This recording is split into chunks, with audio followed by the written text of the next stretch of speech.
is him in the camera feed, but it's really just a paranormal entity that's just trying to get her to come into the room. Yeah, to come. Yeah. Hello, everyone. Welcome back to the channel. It's day 20, October 20th. This is our 31 Days of Halloween here on the Calvin Cam, and we are doing 1408 for this episode. 1408 is a film that I really enjoyed a lot when I was in high school, and I wanted to, talk about it because I don't feel like anybody talks about it too much. And I remember me and Pedro, we really liked this movie. It's, based off of a story by Stephen King. And I think that it's a great film. It's definitely worth your time watching, and that's why I wanted to talk about it. This was Anthony's first time watching this movie. But before we get the feedback from him, let me just remind you to hit that like and subscribe button down below. I know I say it, I'm probably annoying the shit out of y'all, but please, it helps us a lot. It goes a long way, and anything helps really. So if you want to support us even more, go over to patreon.com/thecalvincam. Join one of our 3 tiers over there. Helps us out, and yeah, thank you so much. Now back to 1408. Anthony, what did you think of this movie? This movie was good, and it started off well. Mm-hmm.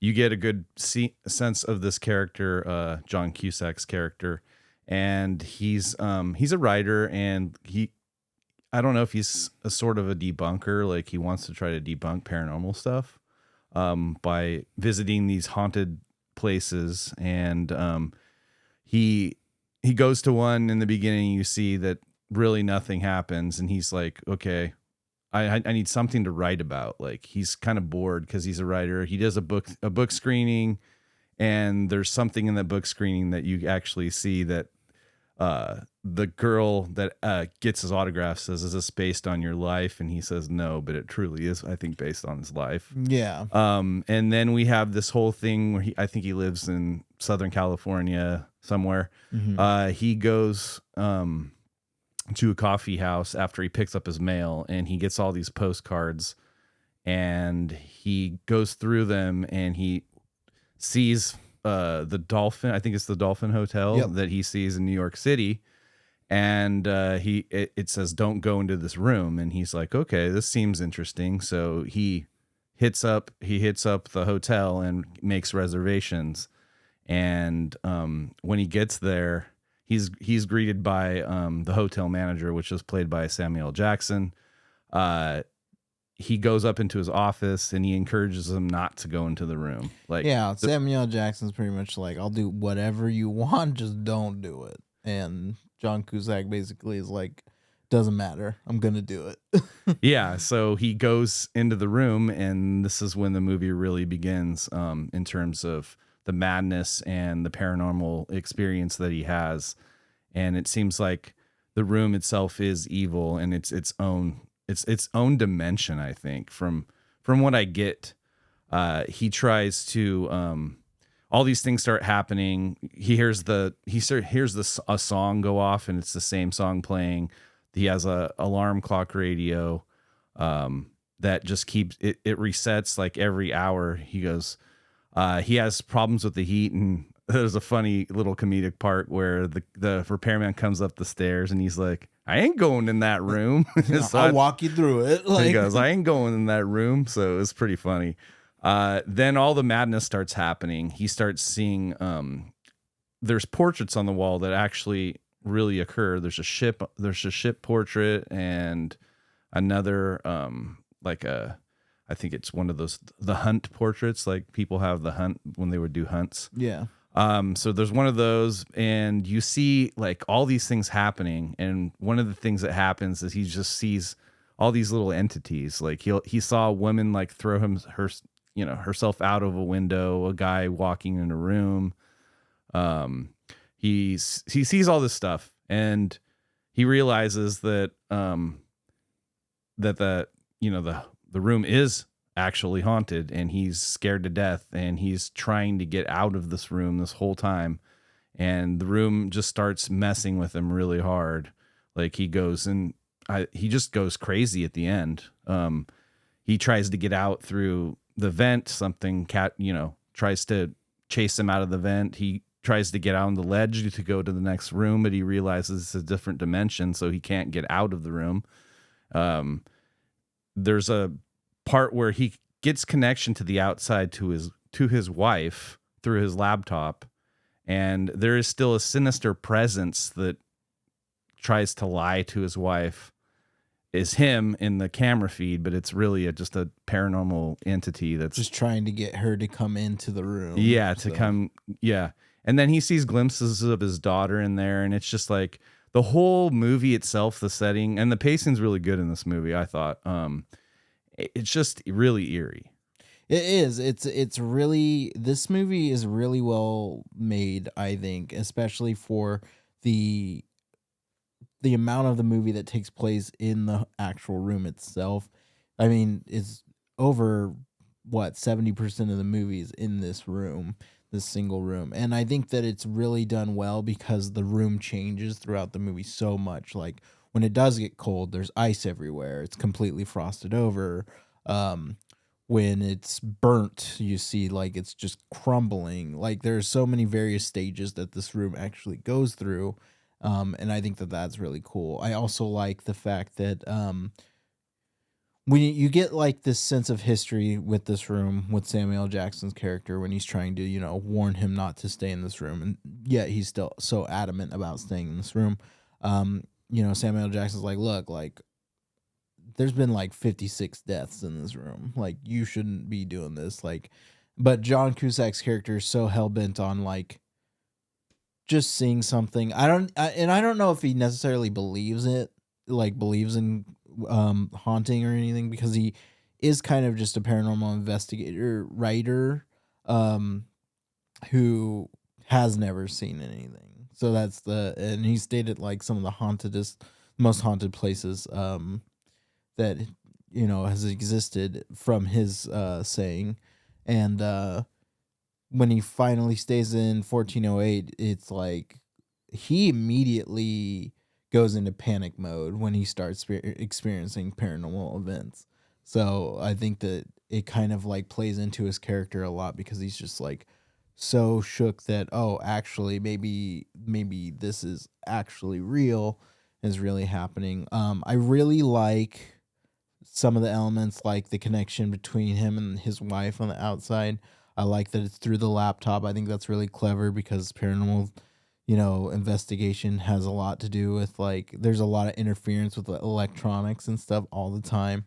So I thought that was a really cool kind of thing. And then when it takes over and kind of draws his wife to come to the hotel, I think that is brilliant. I also loved just the stages of grief that this man goes through during his time towards the end of his stay in that room, especially after the original hour is done and resets. He's kind of just like, oh, like this is it. This is it. This is done. And he has to relive the loss of his daughter, which is a really traumatic point in the movie. But also really cool because it kind of ties into the very end of the movie when he finally makes it out, because he does make it out, and he's living with his wife again, and then he plays the burnt like tape recorder and hears his daughter's voice, and his wife hears the daughter's voice, and she's like, holy shit, like you're not crazy. And he's just looking at her like, yeah, I'm not crazy. Like, so I thought that was a really cool scene.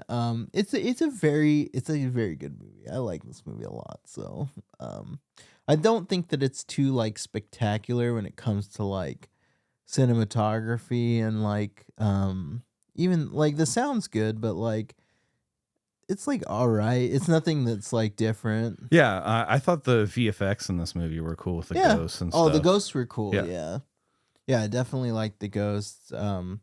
But I like, it definitely feels like it was made for this time period in horror. And I think that stands out pretty well. And I really I enjoyed this movie a lot. So my wife also really enjoyed it. Um, if you were to rate this movie, what would you give it? I like this movie. I think it's just a straight up movie. I'm gonna just give it a 3. No, it is. Yeah. It's a 3. It's an average movie.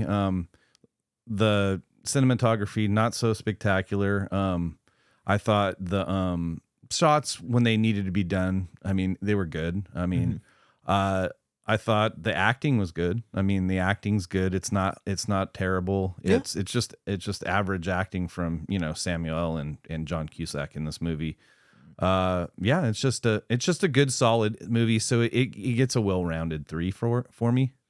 I definitely agree with you. I'm gonna bump it up a little bit. I'm gonna give it a 3.5. I think that it's a good movie. But like I said, I don't think this is a movie that it doesn't age poorly. It just doesn't. It's just okay. It's a movie I'll probably watch over and over again. But it's not something that I'm like, oh my god, you have to see this movie. Oh my god, you have to see this movie. So I think that it's just a very this is a good movie. And I think that like you said, John Cusack and Samuel Jackson, their performances are great. They're never usually I can't think of a movie where their performances have ever been really that bad. I mean, Samuel, I think he was playing, but Snakes on a Plane. Well, Snakes on a Plane is a fun fucking movie. Yeah. But I'm not going to say necessarily his acting was bad, but it's just that's silly. It is silly. But I think that's more the movie itself. It's just a silly movie. That's true. But so that's where we stand. Let's do some fun facts before we end today's episode. Let's see. I'm pulling it up for you. All right. And maybe this will make the movie more interesting. In the movie, Mike S. Insland, which is John Cusack's character, says to his recorder, "Hotel rooms are just naturally creepy places, don't you think? I mean, how many people have slept in this bed before you? How many people were sick? How many people were losing their minds?" Stephen King wrote this in the explanatory note of 1408 in his compilation book of short stories. That's cool. While addressing his audience at the book signing, Mike says, "Stay scared." This is a phrase that was traditionally used by director George A. Romero, a friend of Stephen King's. Romero said that at numerous conventions and often used it as part of his signature. Stay scared. Stay scared. Well, it's funny. They're coming after you, Barbara. At one point in the movie, Mike wears a hat that says "Paranoia is total awareness." This is a nod to one of Stephen King's favorite quotes: "Perfect paranoia is perfect awareness." Cool. A lot of Stephen King stuff. Yeah. One of the first victims of the room was named Grady. Grady was a character in The Shining, another horror story about a hotel written by Stephen King. Oh, that's right. I think isn't Grady the guy that's the bartender or the guy that goes into the bathroom with Jack Nicholson? Yep. Due to alleged paranormal activity, the Emily Morgan Hotel in San Antonio, Texas, has sealed one of their rooms, 1408. That's cool and creepy. Yeah. Yeah, we have that, and we have 237 in The Shining. So spooky rooms. Spooky rooms. In a Variety interview with A.P. Scott, John Cusack discussed his process for this film, referenced taking LSD and basing much of his performance on how he left and behaved while tripping. Wow. Very interesting. Keanu Reeves was attached for playing the lead role in this movie, but it fell out. I think Keanu would have done okay. I think Keanu would have been fun. The 1408 room was created as a set and was not a real hotel room, allowing for more ease of accessing of access while filming. Makes sense. Yeah. Samuel L. Jackson and John Cusack appeared in another Stephen King adaptation, Cell, in 2016. Nice. And we'll do one more. Additional reference to the number 13. The post office worker mentions 148 to the person he's getting the mail for, which adds up to 13. This happens at film time 1:22:35, which also adds up to 13. 1 plus 2 plus 2 plus 3 plus 5 is 13. That's cool. Yeah, that is a really cool Easter egg one. Didn't see that. And that's going to be it for the fun facts for this episode today. Thank you so much for watching, and we'll catch you on the next one. See you, everybody.